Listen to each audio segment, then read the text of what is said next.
Hello everyone. कल की जो वीडियो थी हमारी उसके अंदर हमने एल्केन्स की प्रिपरेशन की बात करी थी और आज इस वीडियो के अंदर हम एल्केन्स की physical properties and chemical properties के बारे में डिस्कस करेंगे। तो सबसे पहले स्टार्ट करते हैं फ़िज़िकल प्रॉपर्टीज़। फ़िज़िकल प्रॉपर्टीज़ में देखिए ऑर्गेनिक केमिस्ट्री के अंदर फ़िज़िकल प्रॉपर्टीज़ मोस्टली किस किस पर पूछी जाती हैं। एक आपका सॉल्युबिलिटी हो गया।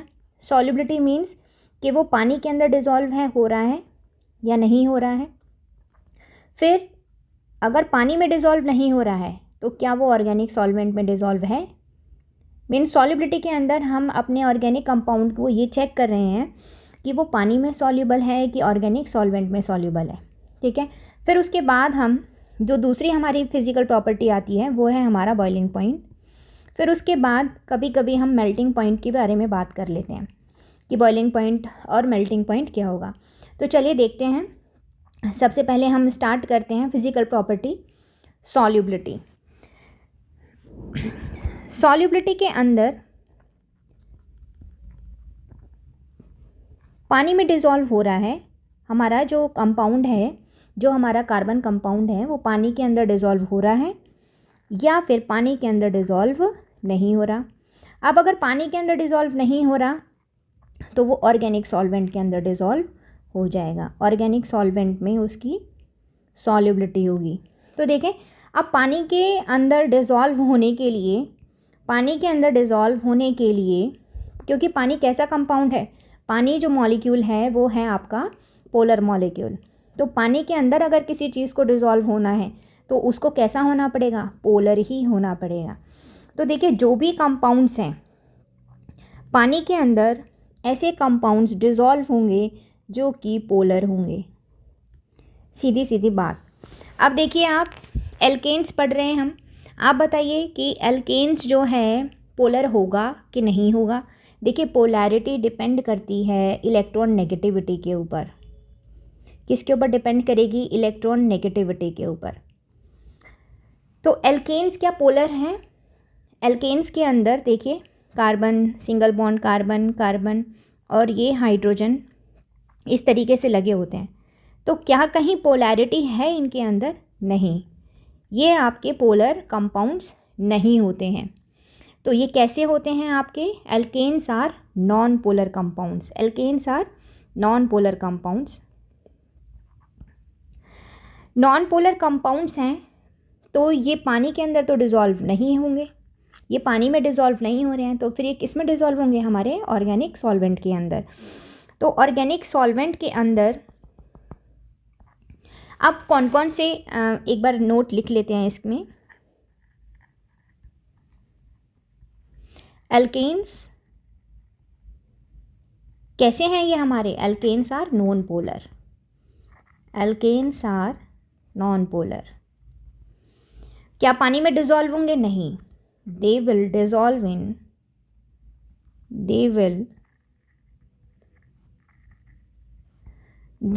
in organic solvent. अब ऑर्गेनिक सॉल्वेंट कौन कौन से होते हैं? हाँ बिल्कुल, ये भी बताया जाएगा कि जो ऑर्गेनिक सॉल्वेंट हैं वो हमारे, फॉर एग्जांपल बेंजीन हो गया, C6H6 हो गया, उसके बाद कार्बन टेट्राक्लोराइड हो गया, उसके बाद ईथर हो गया, और भी हमारे पास एक दो और भी हैं। बट आप ये याद रखेंगे, पोलैरिटी जो है, पोलैरिटी आती है इलेक्ट्रॉन नेगेटिविटी की वजह से। यहाँ तो कोई भी इलेक्ट्रोनेगेटिविटी एटम नहीं है, कोई भी इलेक्ट्रोनेगेटिव एटम नहीं है जिसकी वजह से पोलैरिटी जनरेट होगी। तो यहाँ एल्केन्स के अंदर एल्केन्स आर नॉन पोलर। तो ये क्या पानी के अंदर डिज़ोल्व होंगे? नहीं, पानी में डिज़ोल्व नहीं होंगे ये। फिर ये किस में डिज़ोल्व होंगे? हमारे ऑर्गेनिक सॉल्वेंट में। ऑर्गेनिक सॉल्वेंट कौन कौन से हैं हमारे? Benzene, carbon tetrachloride, dry ether. ठीक है, ये सारे के सारे हमारे ऑर्गेनिक सॉल्वेंट्स होते हैं।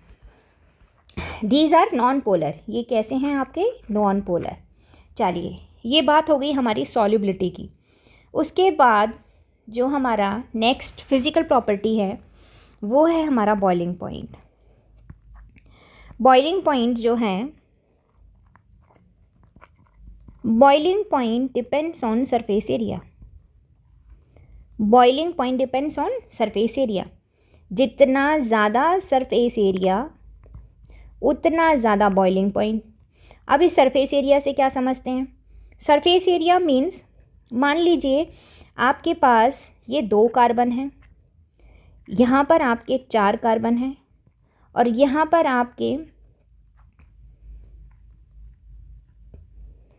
5 कार्बन है। सरफेस एरिया आपको समझ में आ रहा होगा कहाँ पर ज़्यादा है? इसमें तो बहुत ही कम है, इस 4 कार्बन में और भी कम है। सबसे ज़्यादा किस में हो गया? जिसमें कि ये 5 कार्बन है। जिसमें ये 5 कार्बन है उसका सरफेस एरिया सबसे ज़्यादा होगा, इसका सरफेस एरिया सबसे ज़्यादा होगा। तो मैं ये बोल सकती हूँ इसी का बॉइलिंग पॉइंट सबसे ज़्यादा होगा। बिल्कुल। अब बॉइलिंग पॉइंट ज़्यादा क्यों हो रहा है? सरफेस एरिया ज़्यादा है, बॉइलिंग पॉइंट ज़्यादा क्यों हो रहा है? क्योंकि यहाँ पर जो हमारा फोर्स ऑफ अट्रैक्शन है, vendor Waals forces of attraction, ये क्या हो जाएगा? बढ़ जाएगा। तो हम क्या देखेंगे? हम देख रहे हैं कि अगर सरफेस एरिया बढ़ रहा है तो उसके साथ साथ फोर्स ऑफ अट्रैक्शन, कौन सी force of attraction? Van der Waals forces. कौन सी हैं? Van der Waals forces. ये भी इंक्रीज़ करेंगी और जब ये इंक्रीज़ करेंगी तो ऑटोमेटिकली बॉइलिंग पॉइंट भी आपका इंक्रीज़ कर जाता है। इसका ये एक पॉइंट है कि जहाँ पर नंबर ऑफ़ कार्बन्स आपको डिफरेंट दिए गए हैं। अच्छा, इसके अंदर और क्या हो सकता है? इसके अंदर अगर मैं ब्रांचिंग कर दूँ तब क्या इफ़ेक्ट पड़ेगा? तो आप सोचिए, एक मॉलिक्यूल स्ट्रेट है, एक मॉलिक्यूल एक ब्रांचिंग है। अब जो थर्ड मॉलिक्यूल है उसके अंदर, तो आप खुद देखिए किसका सरफेस एरिया सबसे ज़्यादा है? फर्स्ट वाले का सरफेस एरिया सबसे ज़्यादा है। इसका सरफेस एरिया थोड़ा सा कम हो गया। इसका सरफेस एरिया तो देखिए बिल्कुल स्फेरिकल है, बिल्कुल स्फेयर है, सर्कल शेप में हो गया, तो इसका सरफेस एरिया तो और भी कम हो गया। तो मैं ये बोल सकती हूँ कि जो बॉइलिंग पॉइंट है, boiling point is inversely proportional to the number of side chain. Okay, तो देखिए यहाँ पर इसके ऊपर क्वेश्चंस भी हैं बॉइलिंग पॉइंट के ऊपर, क्योंकि बॉइलिंग पॉइंट थोड़ा इम्पॉर्टेंट है। क्वेश्चन इसके प्रैक्टिस क्वेश्चन डाले हुए हैं। आपको सिर्फ 2 ही बातें, एक ही बात याद रखनी है कि सरफेस एरिया ज़्यादा तो बॉइलिंग पॉइंट भी ज़्यादा। क्यों है ज़्यादा? Vendor Waals forces of attraction की वजह से। किसकी वजह से? Vendor Waals forces of attraction की वजह से। वेंडर ऑफ फोर्सेस, अब ब्रांचिंग है कि नहीं है वो आप सरफेस एरिया से पता लगा सकते हैं। उसके बाद जो है हमारा मेल्टिंग पॉइंट, बहुत छोटा सा मेल्टिंग पॉइंट। मेल्टिंग पॉइंट में आपको याद रखना है कि अगर आपके पास ऑड कार्बन एटम्स हैं, ऑड कार्बन एटम्स हैं और इवन कार्बन एटम्स हैं, तो देखिए मेल्टिंग पॉइंट जो होता है वो डिपेंड करता है पैकिंग के ऊपर। ये किसके ऊपर डिपेंड करता है? पैकिंग के ऊपर। जैसे ऊपर हमने पढ़ा कि बॉइलिंग पॉइंट जो है वो किसके ऊपर डिपेंड कर रहा है? सरफेस एरिया के ऊपर, सरफेस एरिया के ऊपर। इधर मेल्टिंग पॉइंट किसके ऊपर डिपेंड कर रहा है? पैकिंग के ऊपर। अब ये पैकिंग किसकी? क्रिस्टल लैटिस की। पैकिंग किसकी? क्रिस्टल लैटिस की।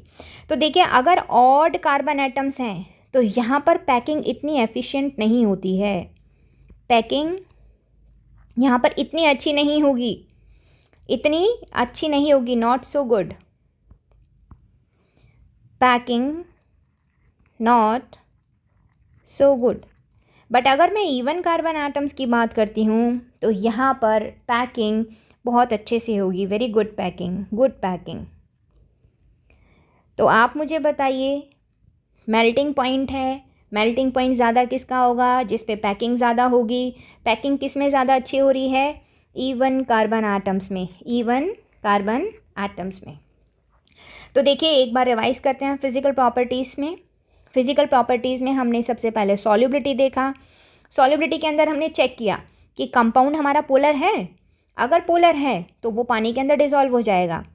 फिर हमने देखा कि जो पोलैरिटी है पोलैरिटी किसकी वजह से आएगी? इलेक्ट्रोनेगेटिव एटम की वजह से, या इलेक्ट्रोनेगेटिविटी, इलेक्ट्रॉन्स का इधर उधर शिफ्ट हो जाना। अच्छा, एल्केन्स के अंदर कुछ ऐसा हो रहा है? नहीं। क्या ये पोलर है? नहीं।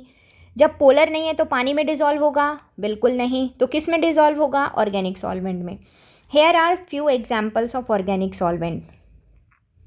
बेंजीन हो गया, कार्बन टेट्राक्लोराइड हो गया, और आपका ईथर, ये जो है हमारे ऑर्गेनिक सॉल्वेंट हैं। अब आइए second property, boiling point. Boiling point किसके ऊपर डिपेंड करता है? Surface area. सरफेस एरिया ज़्यादा, बॉइलिंग पॉइंट भी ज़्यादा। मेल्टिंग पॉइंट किसके ऊपर डिपेंड करता है? पैकिंग के ऊपर। ऑड वाले कार्बन एटम्स की जो पैकिंग होती है वो इतनी अच्छी नहीं होती है। इवन कार्बन एटम्स की गुड पैकिंग होती है। जितनी ज़्यादा अच्छे से पैकिंग होगी उसका मेल्टिंग पॉइंट उतना ही ज़्यादा हो जाएगा। चलिए आप देखते हैं केमिकल प्रॉपर्टीज़। केमिकल प्रॉपर्टीज़ जो हमारी एल्केन्स दिखाते हैं वो हमारे सब्स्टिट्यूशन, वो क्या क्या दिखाते हैं? एक तो हमारा सब्स्टिट्यूशन, कंबशन, इसी को ऑक्सीडेशन भी बोल सकते हैं। ये यही कंबशन में ही, कंबशन कह लीजिए, ऑक्सीडेशन कह लीजिए, इसी का ही पार्ट है ये कंट्रोल ऑक्सीडेशन। ठीक है, डिस्कस करेंगे हम। आइसोमराइजेशन एंड एरोमेटाइजेशन, ये सारे के सारे केमिकल प्रॉपर्टीज़ में हैं। एक छोटा सा नोट, क्या कि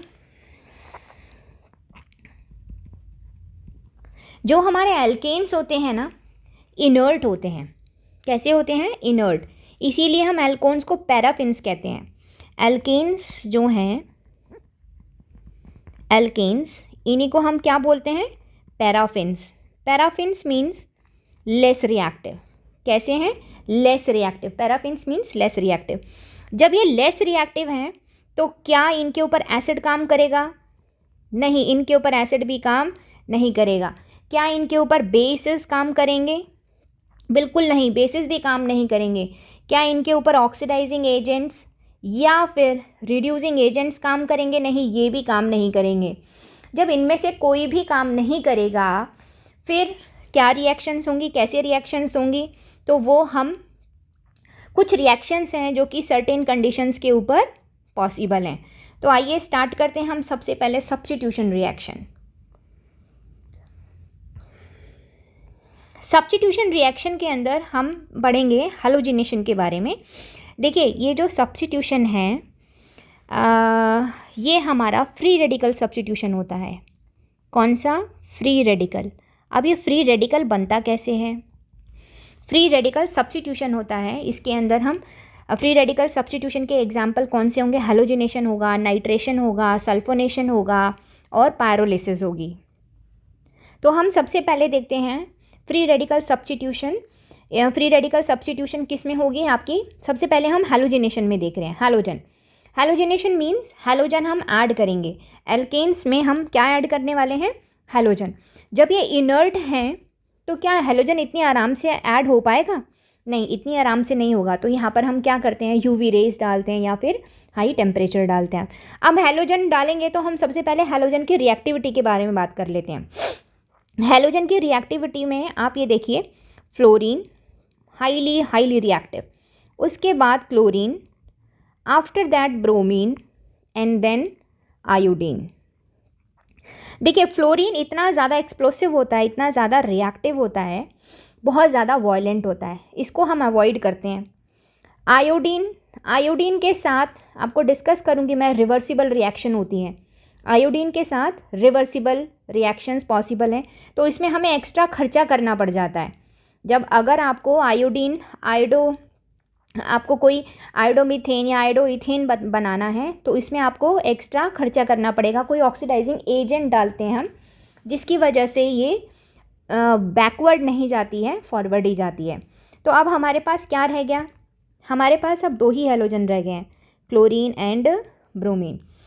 तो क्वेश्चन है इसी के अंदर कि देखिए, जो ये आपका हैलोजिनेशन होता है, हैलोजिनेशन में क्लोरीन और ब्रोमीन ये 3 स्टेप में होता है। जो हैलोजिनेशन होगा वो आपके 3 स्टेप में होगा।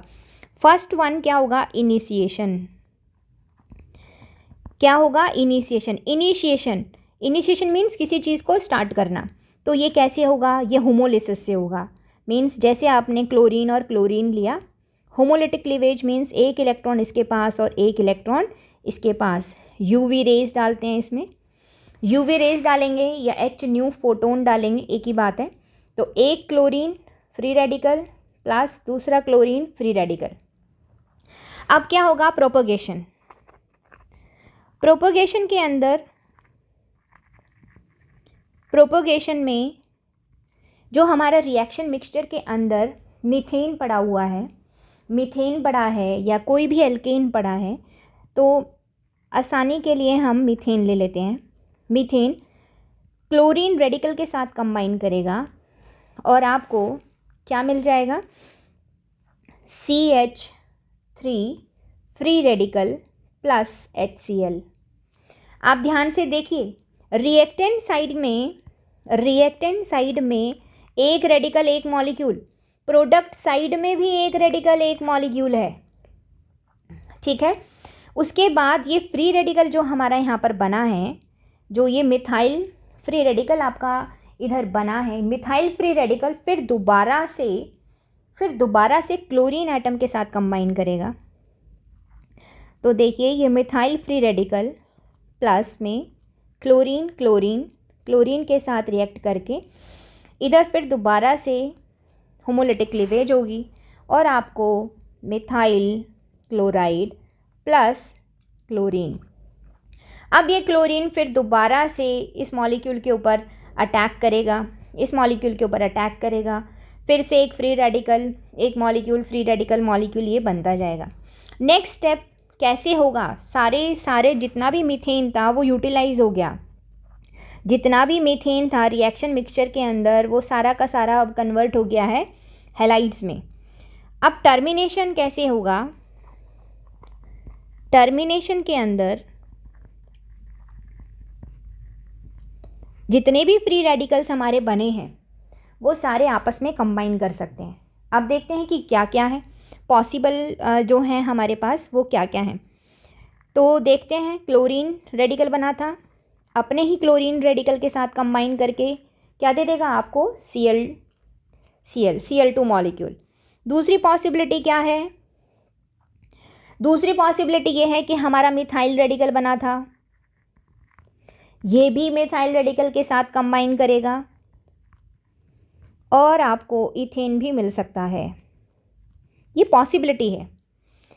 ये जो और क्या है पॉसिबल, और ये पॉसिबल है मिथाइल रेडिकल क्लोराइड रेडिकल के साथ भी कंबाइन कर सकता है, तो आपको क्या मिल जाएगा, CH3Cl। ठीक है, तो ये इस तरीके से बहुत शॉर्ट फॉर्म में आपको बता दिया है कि इनिशिएशन होता है, ये कैसे हो रहा है, ये कौन सा क्लीवेज है, ये होमोलिटिक क्लीवेज है। इनिशिएशन कौन सा क्लीवेज होता है, होमोलिटिक, ये आपका होमोलिटिक होता है, तभी आपका फ्री रेडिकल बनेगा। जहाँ पर भी होमोलिटिक क्लीवेज होता है वहाँ पर आपका फ्री रेडिकल बनेगा। ठीक है, ओके। चलिए, इसके सबसे पहले हमने ये देखा था रिएक्टिविटी ऑफ हैलोजेंस। तो फ्लोरीन हाईली रिएक्टिव है, उसको हम अवॉइड करेंगे, एक्सप्लोसिव होता है, हटा देंगे, नहीं करेंगे। क्लोरीन हो गया, ब्रोमीन हो गया, ठीक है, इन दोनों के साथ सही है।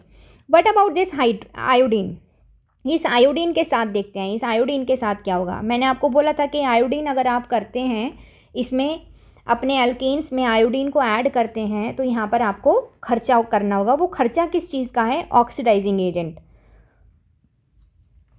तो देखिए, मान लीजिए आपने मीथेन लिया, उसमें आपने IO2 डाला, ये आपकी रिवर्सिबल रिएक्शन होगी, आपको मिल जाएगा मिथाइल आयोडाइड, आपको मिलेगा प्लस हाइड्रोजन आयोडाइड मिल गया। पर ये तो फिर आपस में कंबाइन करके आपको मीथेन और आयोडीन दे देंगे, ये आपस में कंबाइन करेंगे और मीथेन और आयोडीन दे देंगे। अब क्या करें, हाँ ये कर सकते हैं, या तो हम मिथाइल आयोडाइड बना, इसको तुरंत बाहर, मिथाइल आयोडाइड बना, इसको तुरंत बाहर, रिएक्शन मिक्सचर में से। ये बहुत टिपिकल टास्क हो जाएगा। हम क्या करते हैं, ये जो HI बना है, HI, इसका हम क्या कर देंगे, ऑक्सीडाइज कर देते हैं, इसको हम ऑक्सीडाइज कर देते हैं। तो देखेंगे हम इसका ऑक्सीडेशन कैसे करेंगे, बाय एडिंग ऑक्सीडाइजिंग एजेंट्स। ये ऑक्सीडाइज कैसे होगा, HI कैसे ऑक्सीडाइज होगा, बाय एडिंग ऑक्सीडाइजिंग एजेंट्स। बस यही खर्चा आएगा कि हमें यहाँ पर एक्स्ट्रा ऑक्सीडाइजिंग एजेंट्स की नीड होगी। तो देखिए HI मिला हमें और उसके अंदर हमने HiO3 डाल दिया। HiO3 या HNO3 दोनों ही यहाँ पर बराबर तरीके से काम करते हैं। तो क्या हो जाएगा आपका आयोडीन I2 बन गया, प्लस में कुछ पानी भी निकल गया। तो जैसे ही ये आयोडीन बना HI3 बैठा था, HiO3 ये बैठा है इसके साथ रिएक्शन करने को। जैसे ही HI बनेगा HiO3 इसके ऊपर अटैक करेगा और क्या बना देगा आपका आयोडीन मॉलिक्यूल। क्या मिल जाएगा आपको, आयोडीन मॉलिक्यूल। तो क्या ये वापस से रिएक्शन कर पाएगा, नहीं, ये वापस रिएक्शन नहीं कर पाएगा। तो बस इसी का खर्चा है हमारा, ऑक्सीडाइजिंग एजेंट का खर्चा है अगर आप आयोडीन डालते हैं। ये बात हो गई हमारी हैलोजिनेशन की। हैलोजन्स को हमने ऐड कर दिया अपने अल्केन्स में। अब आपको मैंने ये भी बोला था कि हैलोजिनेशन के साथ साथ हम नाइट्रेशन के बारे में भी बात करते हैं। नाइट्रेशन ये भी आपका फ्री रेडिकल सब्स्टिट्यूशन होता है। नाइट्रेशन का नाइट्रो ग्रुप को ऐड करना किसी एल्केन में, ये किसका एग्जाम्पल होगा, फ्री रेडिकल सब्स्टिट्यूशन। किसका एग्जाम्पल है ये, फ्री रेडिकल सब्स्टिट्यूशन का एग्जाम्पल होगा। तो अभी अभी हमने क्या पढ़ा, हैलोजिनेशन। अब क्या पढ़ने वाले हैं, नाइट्रेशन। तो देखिए नाइट्रेशन के अंदर हमें NO2 का ऐड करना है। NO2 ग्रुप को हमें ऐड करना है। और किसको, कौन NO2 रिप्लेसेस हाइड्रोजन फ्रॉम, कहाँ से, अरे एल्केन्स ही पढ़ रहे हैं हम, एल्केन पढ़ रहे हैं। तो एक एग्जाम्पल ले लेते हैं। फॉर एग्जाम्पल हमने लिया RH और उसके अंदर हमने HNO2 डाला, क्या डाला, HNO3 डाला, HNO3। नाइट्रो ग्रुप को ऐड करेंगे हम, बहुत ज़्यादा हाई टेम्परेचर होगा, अराउंड 400 to 500 प्रेशर भी होगा, और RNO2 प्लस में कुछ पानी भी निकल जाएगा। तो देखेंगे नाइट्रेशन हम कराएंगे ज़्यादातर अपने बेंजीन के ऊपर, तो वहाँ पर आपका अलग प्रोसेस है। बट अगर एल्केन्स के अंदर आपको नाइट्रेशन कराना है तब आपको HNO3 लेना पड़ेगा, ठीक है। बेंजीन के अंदर हम देखेंगे HNO3 के साथ साथ आप H2SO4 भी लेते हैं, बट यहाँ पर सिर्फ HNO3 और हाई टेम्परेचर से ही काम चल जाएगा और आपका नाइट्रो ग्रुप जो है वो इस अल्काइल ग्रुप के साथ ऐड हो जाएगा। ये हाइड्रोजन जो है एल्केन का, ये वाला जो हाइड्रोजन है, इसको कौन रिप्लेस कर रहा है, यहाँ से नाइट्रो ग्रुप, और हमें क्या मिल जाएगा, पानी मिल जाएगा। इसी को बोलते हैं आप वेपर फेज नाइट्रेशन। एल्केन्स के अंदर कौन सा होता है, vapour phase nitration, vapour phase nitration. इसका नाइट्रेशन बिल्कुल अलग है, ध्यान रखेंगे। एल्केन्स का जो नाइट्रेशन होता है वो वेपर फेज नाइट्रेशन होता है। चलिए देखिए, अब फ्री रेडिकल सब्स्टिट्यूशन के अंदर हमने हैलोजिनेशन ख़त्म किया, नाइट्रेशन ख़त्म किया। अब हम बात करेंगे सल्फोनेशन।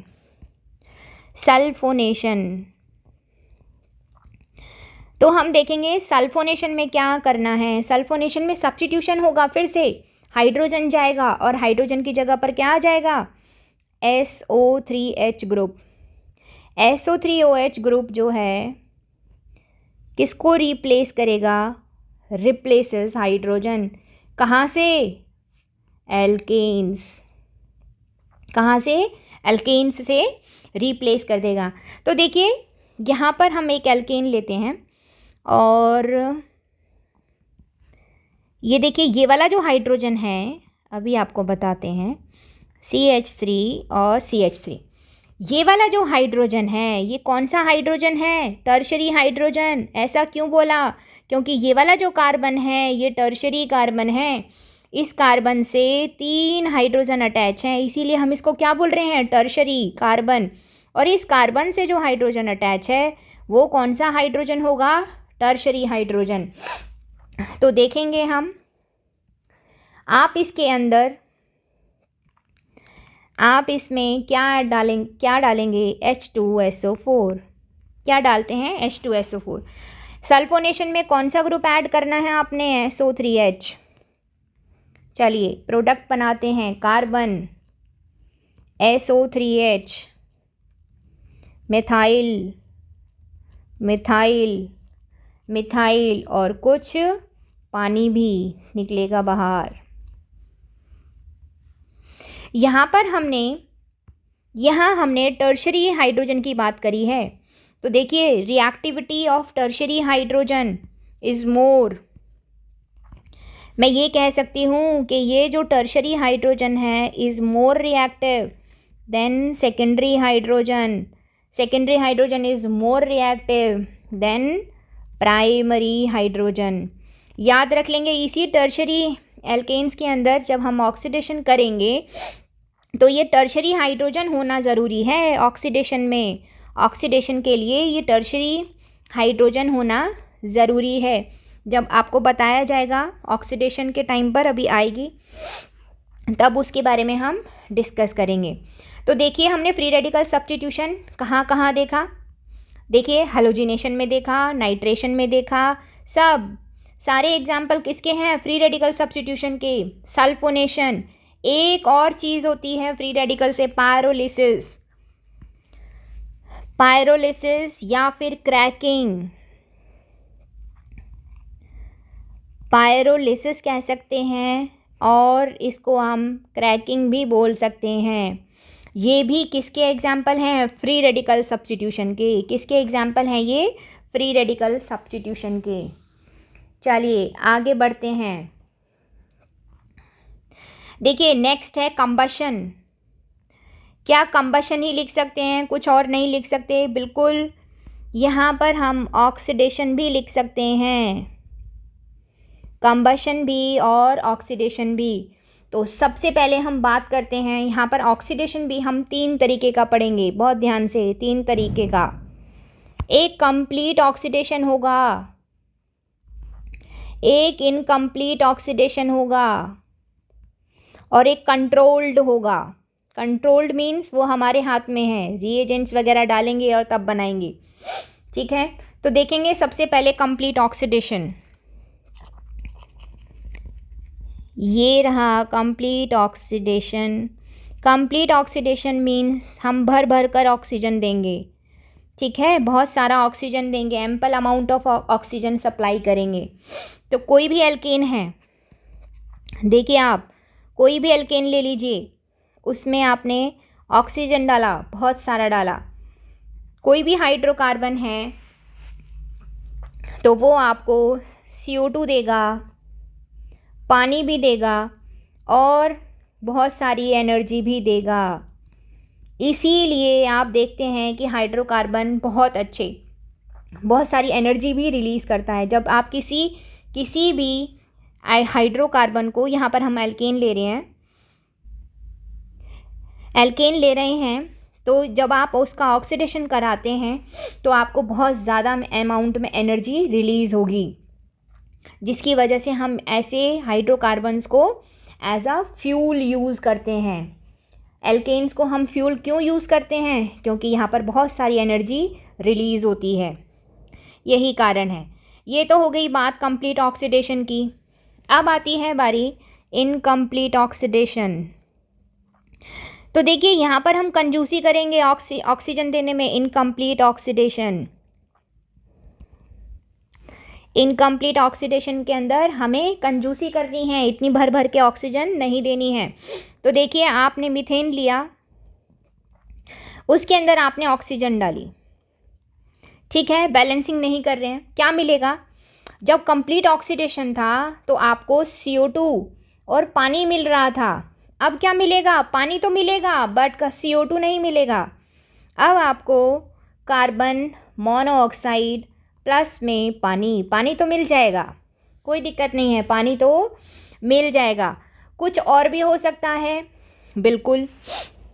देखिए और क्या पॉसिबिलिटी है, ये भी तो पॉसिबल है मीथेन के अंदर आपने ऑक्सीजन डाला, देखिए इक्वेशंस आपकी बैलेंस नहीं हैं, आपको कार्बन ब्लैक भी मिल सकता है plus H2O।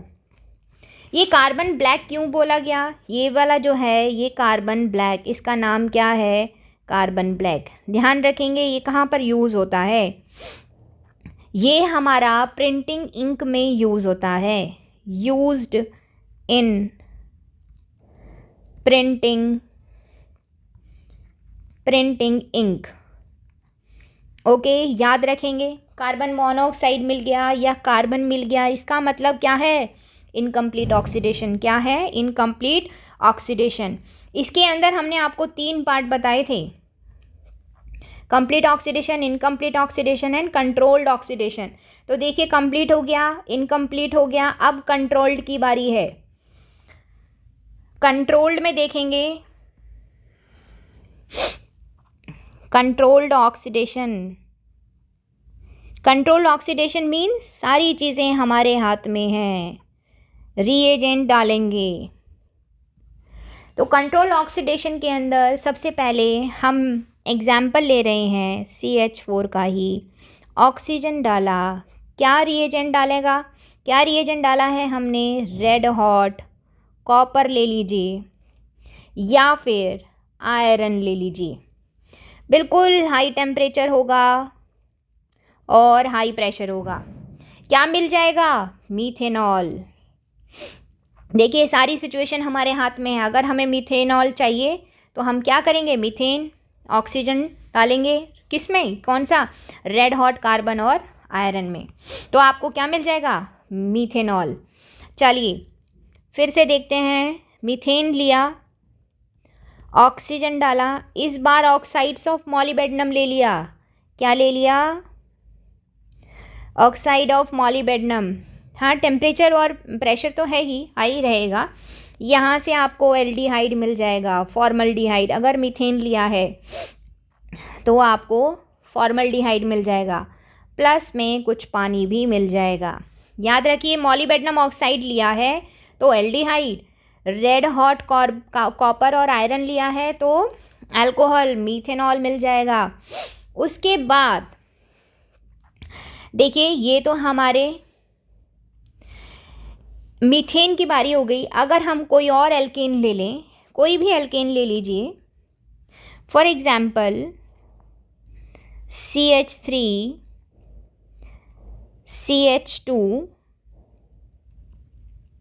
CH2 C double bond, CH2 and CH3। देखिए अब क्या डालेंगे हम, कौन सा रिएजेंट डालेंगे, di acetate AC twice, manganese di acetate डालेंगे तो आपको क्या मिल जाएगा, एसिड। एक कार्बन किस में चेंज हो जाएगा, आपका एसिड में चेंज हो जाएगा। तो बनाते हैं इसका प्रोडक्ट, CH3 CH2 और ये वाला जो कार्बन है, ये किस में चेंज हो गया, C डबल बॉन्ड OH।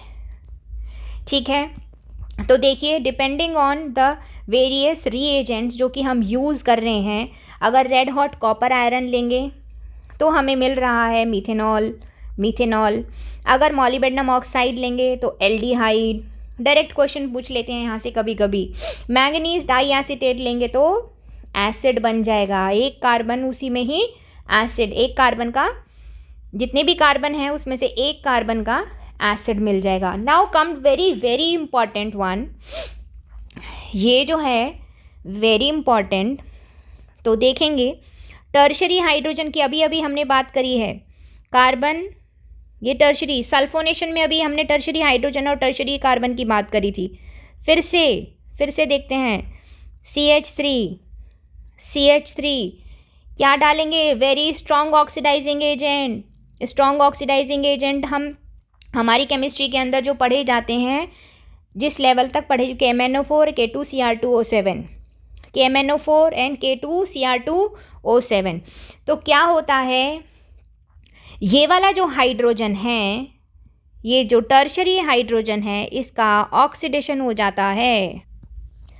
जब इसका ऑक्सीडेशन होगा तो ये किस में कन्वर्ट हो जाएगा? अल्कोहल में। किस में कन्वर्ट होगा? अल्कोहल में। तो देखिए कार्बन CH3 मिथाइल और अब किस में चेंज हो गया? ये OH। तो देखेंगे ये वाला जो हाइड्रोजन है ये किस में ऑक्सीडाइज हो गया? अब OH। किस में ऑक्सीडाइज हो गया? OH। Very important. क्यों इम्पॉर्टेंट है? KMnO4 अगर आपने डाला है ऑक्सीडेशन होगा, पर किस कंडीशन में होगा? टर्शरी हाइड्रोजन होना चाहिए। क्या होना चाहिए?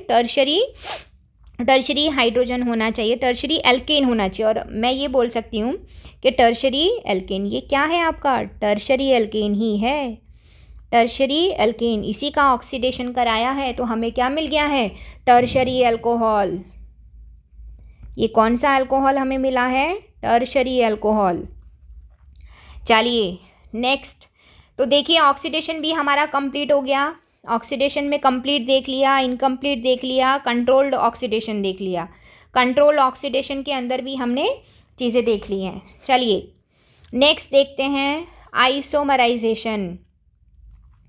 आइसोमराइजेशन मीन्स आइसोमर बनना। कार्बन अपनी ही ब्रांचेस कार्बन को तोड़ेगा और किस में कन्वर्ट हो जाएगा? ब्रांचेस में। इसके लिए जो हम रिएजेंट यूज़ करते हैं वो ध्यान रखेंगे। क्या यूज़ करते हैं? एनहाइड्रस, AlCl3 और HCl। इस रिएजेंट को हम फ्रीडल क्राफ्ट में भी यूज़ करेंगे, ध्यान रखेंगे आप सभी। एनहाइड्रस AlCl3 कहाँ पर यूज़ होगा? फ्रीडल क्राफ्ट असाइलेशन एल्काइलेशन में भी यूज़ होगा। लुईस एसिड होता है। और एल्केन्स में क्या यूज़ है? एल्केन्स में ये आइसोमराइजेशन का काम करता है। तो देखेंगे एक सिंपल सा एग्जाम्पल ले लेते हैं। CH3 CH2 4 टाइम्स है। CH3 क्या डालेंगे? Anhydrous AlCl3 HCl। इसका नाम और लिख देते हैं, ये हो गया हमारा एनहेक्सेन। किस में बदल जाएगा? ब्रांचेस में बदल जाएगा। किस में? एक एक ब्रांच हमारी बन जाएगी। तो देखते हैं इसमें CH3 CH एक ब्रांच यहाँ पर लगा देते हैं। CH3 CH2 and CH3। देखिए यहाँ पर टोटल कितने थे? 6 कार्बन थे। यहाँ पर हमने क्या किया? 5 कार्बन की स्ट्रेट चेन और एक ब्रांचिंग लगा दी। ये एक प्रोडक्ट। दूसरा प्रोडक्ट क्या हो सकता है? ये ब्रांचिंग 2 की जगह 3 पर भी तो आ सकती है, बस वही दिखाना है। CH3 CH2 CH3 CH2 and CH3। ठीक है, तो ये हमें क्या मिल गए हैं? इसके आइसोमर्स मिल गए हैं। इसके हमें क्या मिल गए हैं? आइसोमर्स मिल गए हैं। चलिए एरोमेटाइजेशन याद रख लेंगे। एरोमेटाइजेशन मीन्स हमें क्या? एरोमेटिक कंपाउंड बनाना है। बहुत सबसे अच्छा एग्जाम्पल एरोमेटिक का बेंजीन रिंग। तो हम इधर देखते हैं कि आप 6 कार्बन ले लीजिए बिल्कुल स्ट्रेट। ठीक है, तो उसको मैं बेंजीन की ही शेप में बना लेती हूँ। CH3 CH2 CH2 CH3 CH2 and CH3। देखेंगे 6 कार्बन हैं। रिएजेंट कौन कौन से डालते हैं? रिएजेंट थोड़े से याद रखेंगे। Oxides of chromium Cr2O3, oxides of vanadium V2O5 and oxides of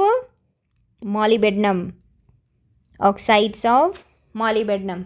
क्या बन जाएगा? अभी आपको बोला एरोमेटाइजेशन मीन्स एरोमेटिक, तो बेंजीन रिंग। यही पॉसिबल है? नहीं, इसका कैकुली स्ट्रक्चर बना सकते हैं। इसके दूसरे स्ट्रक्चर को क्या बोल सकते हैं? कैकुली स्ट्रक्चर। ठीक है, ये देखिए पायरोलिसिस और थर्मल क्रैकिंग और थर्मल डिकम्पोजिशन, ये आपको बताया था फ्री रेडिकल सब्स्टिट्यूशन में। ये जो एल्केन्स हैं हमारे, जो एल्केन्स हैं ये क्या देते हैं? Free radical substitution. Free radical substitution के अंदर हमने क्या पढ़ा था? 4 चीज़ें पढ़ी थी। हैलोजिनेशन भी कराया था। फ्री रेडिकल सब्स्टिट्यूशन से हैलोजिनेशन हुआ, नाइट्रेशन हुआ, सल्फोनेशन हुआ और पायरोलिसिस। ये आपके एग्जाम्पल किसके हैं? फ्री रेडिकल सब्स्टिट्यूशन के। चलिए तो देखते हैं इसमें क्या होगा बेटा। आप एल्केन लेते हैं, डीहाइड्रोजिनेशन होगा और आपका कंपाउंड किस में चेंज हो जाएगा? एल्कीन में। किस में चेंज हो जाएगा? एल्कीन में। तो देखते हैं, फॉर एग्जाम्पल CH3 लिया आपने, इथेन लिया। इथेन लेंगे बिल्कुल, एब्सेंस ऑफ एयर, एयर नहीं होता, एयर एब्सेंट होती है, एयर आपका एब्सेंट है इसके अंदर। तो हीट कर रहे हैं हम उसको हाई टेम्परेचर पर, डिहाइड्रोजनेशन। तो हाइड्रोजन बाहर हो जाएगा, H2 में बाहर होगा, तो क्या बच जाएगा? एल्कीन। क्या इसके कोई और एग्जाम्पल ले सकते हैं? बिल्कुल, CH3, CH2 एंड CH3। यहाँ पर आपका 2 तरीके से बन सकता है। आपका यहाँ पर रिएक्शन 2 तरीके से हो सकता है, 2 तरीके के प्रोडक्ट्स मिल सकते हैं। कौन सा? क्या पता ये इतने टेम्परेचर में, क्योंकि हाई टेम्परेचर है, इतने टेम्परेचर में ये टूट जाए बॉन्ड। ये बॉन्ड टूटेगा तो आपको CH2 double bond CH2 plus CH4 ये भी मिल सकता है। और क्या पता इसका डिहाइड्रोजनेशन हो जाए, -H2 डिहाइड्रोजनेशन। जब डिहाइड्रोजनेशन होगा तब क्या मिल सकता है आपको? CH3 CH double bond CH2। तो these are the possible products. चलिए अब कुछ प्रैक्टिस क्वेश्चंस की कर लेते हैं, ठीक है। ये देखिए फटाफट से बताएंगे, ये बता रखा है आपको पहले ही। Which of the following reaction alkenes involve free radical intermediates? Free radical intermediates कौन सी? हैलोजिनेशन बिल्कुल, पायरोलिसिस बिल्कुल यस होता है, नाइट्रेशन होता है बिल्कुल होता है, सल्फोनेशन भी होता है। सो आंसर क्या होगा इसका? ऑल ऑफ द अबव, यही है इसका आंसर। चलिए RMgX देखिए, इसको ध्यान से देखिए। ये R ग्रुप है, ये Mg, ये X, D2O, हाइड्रोजन की जगह अब क्या आ गया है यहाँ पर? ड्यूटेरियम।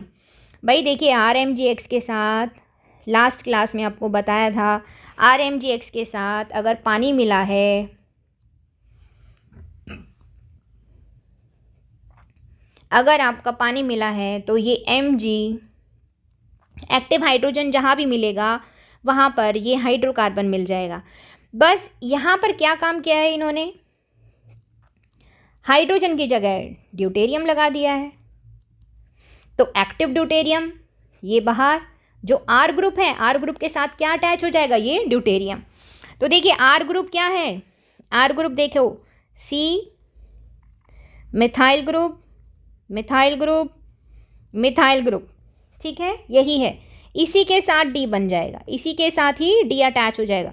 तो देखिए कौन सा ऑप्शन है? Option number first. चलिए आगे बढ़ते हैं, यही इसका आंसर हो गया है। नेक्स्ट है, arrange the following in their boiling points. तो सोचिए सबसे पहले सरफेस एरिया, अभी बताया था, याद करेंगे। बॉइलिंग पॉइंट का नाम आते ही आपको याद होना चाहिए सरफेस एरिया, जिसका जितना ज़्यादा सरफेस एरिया। अब जिसका सरफेस एरिया कैसे पता चलेगा? जिसमें ज़्यादा नंबर ऑफ़ कार्बन एटम्स होंगे। किस में सबसे ज़्यादा नंबर ऑफ़ कार्बन एटम्स हैं? मुझे तो butane, pentane, means pentane 5 carbon हैं। Third option, fourth option, fifth option में कितने कार्बन हैं? 5 कार्बन है। तो सबसे पहले इसी का ही देख लेते हैं, है ना। पेंटेन में ही सबसे ज़्यादा सरफेस एरिया होगा। तो सबसे ज़्यादा सरफेस एरिया होगा आपका N पेंटेन में।